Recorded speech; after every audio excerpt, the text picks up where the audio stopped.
Radio Equinox, la chaîne du peuple. La chaîne du peuple. Bonjour, l'une des particularités très marquantes des régimes éternitaires d'Afrique, c'est leur facilité à amener des faux opposants à se mettre nus devant eux, en privé puis en public. Ils retournent facilement ces gens qui prétendent être leurs durs opposants.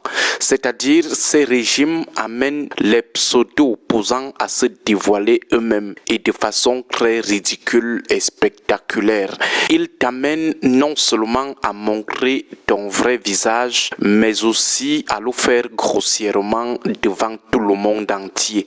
C'est généralement comme ça la fin du parcours des faux opposants des régimes éternitaires, l'humiliation nationale. Des politiciens ou acteurs de la société civile restés très longtemps sous la tunique de pourfendeurs de ces régimes changent souvent sans transition et de manière radicale. Ils ne quittent même pas de pourfendeurs en neutre puis laudateurs, non. Ils quittent brusquement de pourfendeurs pour devenir directement laudateurs. Et ils sont plus laudateurs que les laudateurs affichés des régimes au pouvoir. C'est un phénomène très courant en Afrique, les retournements spectaculaires de veste. Qu'est-ce qui peut expliquer cela? Le premier argument, c'est l'égoïsme de ces soi-disant opposants. Soit ils ne supportent plus la misère, soit ils sont envieux et veulent aussi voir leur vie dosée comme celle de ceux qui sont déjà à la mangeoire. Ce sont des opposants qui veulent aussi être bourgeois.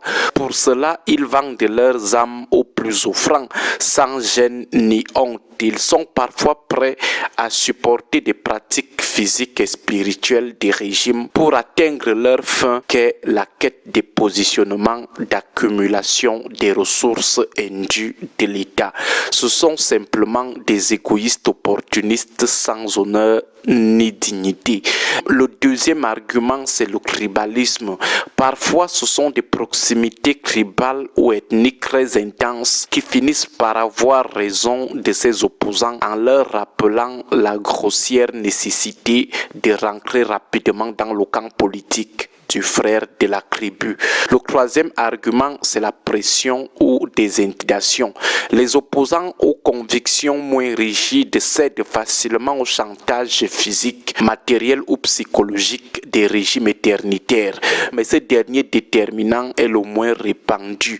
Cependant, il y a une question qui reste souvent en suspens, pourtant très importante dans ces logiques de transformation facile et rapide des faux opposants farouches en griot des régimes qu'ils prétendent combattre. C'est la question de leur état mental.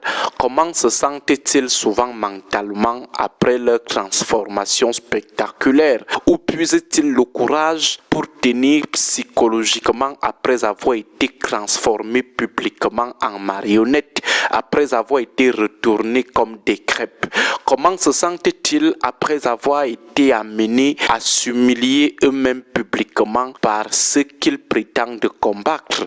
Parce qu'on se dit que pendant qu'ils se donnent en spectacle dans leur nouvelle robe de griot du régime, celui-ci prend certainement un verre de champagne quelque part en disant « Regardez comment il est ridicule, il pensait qu'il pouvait nous combattre. Le voilà tout petit à la télé en train de nous cirer les bottes. Le voilà tout minuscule à la télé en train de se tordre pour défendre notre imposture. » Au même moment, il y a aussi le petit peuple qui avait fondé quelques espoirs sur l'opposant retourné, qui se dit aussi de son côté « On croyait que ce monsieur était un homme.